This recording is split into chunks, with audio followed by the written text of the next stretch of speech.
Hold on a minute. I'll have to do all weekend grafting. Right, was you at the workout? No. Was you at the press conference? Well, I wasn't asked. So James rolls in for a weighing yesterday. He's been here all fucking week. I've been here all week. Eggertini has spoken. Did you interview him at the weighing? I didn't know. Oh my God, Couldn't get near it. This is why we've two of us today. He's just picked you, so. The fan crowds around me, and I saw James trying to climb over him, and he just couldn't get to him. Man. There we go. I was trying to get him through and that, but just because you're here, I'm going to let you ask one question. Do not waste it. All right. Halfway through, you can get involved. Is that right? Is that right with you, Sam? yeah. You happy with that? Whatever James says, really. There we go. This is James Well, Holder. I'm going to interview Frankie Gavin. Fuck you lot. This is James Holder for iFall TV in association with Macklin's Gym Mobile. With me, I've got Sam Eggington, Savage Sam Eggington. Yeah. Congratulations on KO over Dazza Usher. Cheers, impressive stuff, mate. Talk me through it a little bit. I mean, there's nothing really to talk through. It was quite quick, but I was a bit nervous. Like I said to John on the pads, I felt like it weren't coming off. It might be the nerves coming off a loss and things like that. And in there, I was a bit tentative, and I didn't think nothing was as sharp as it normally is. But it might have just been me overthinking things, but in the end, it did come out.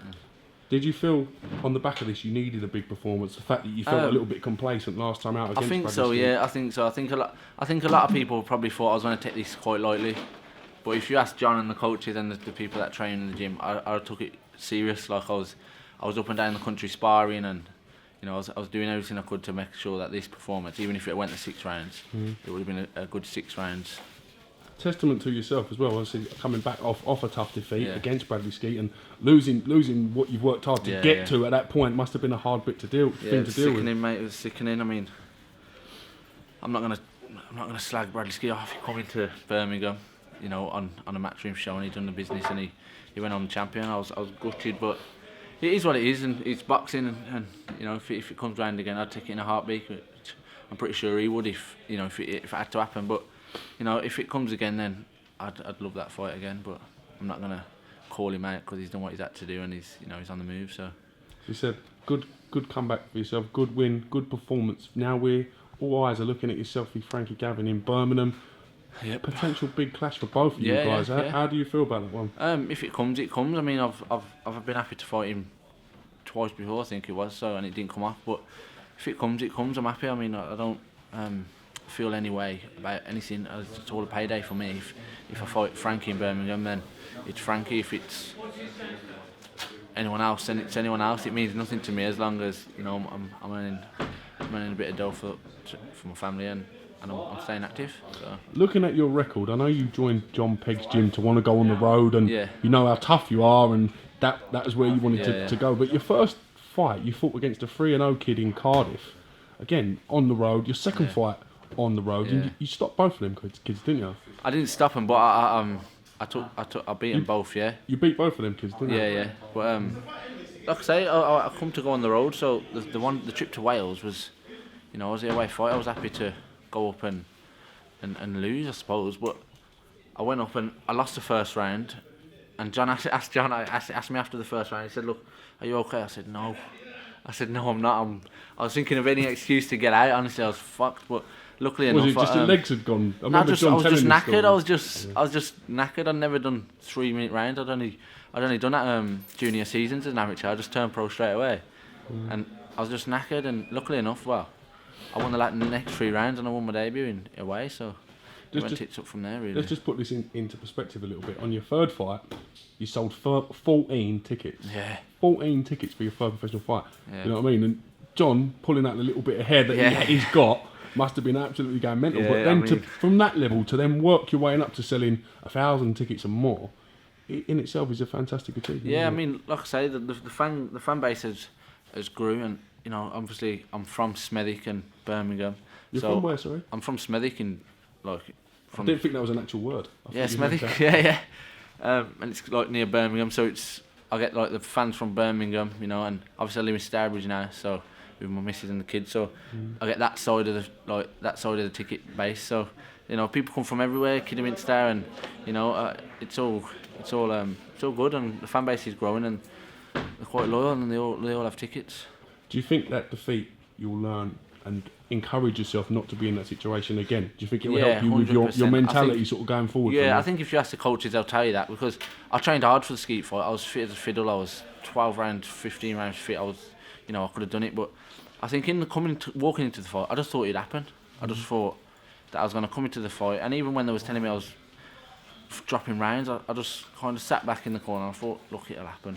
It'll happen. And obviously, I know that from now on, that's not the mentality to have. I've got to go in there, I've got to take everything, and it's. I suppose you was on such a good run with wins over Purcell, Glenn Foot, Singleton.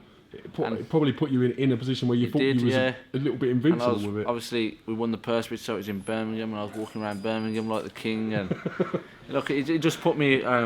I think I was just a bit lackadaisy on the night, and I just walked in and I thought it'd happen, and I got to change that mindset, because I was fit. I trained hard for the fight, no doubt, but it's just being fit and having the mentality to take the fight from someone else is two different things. But like I say, it's on to the next one now. We just got the win and climbing again. Will the next one potentially be Frankie Gavin, or will you look to fight again before that fight? How will you? I'm happy to fight again. I mean, I've only done, what was it, 2 minutes? 2 minutes, yeah. So obviously, of course, I'd like to fight again.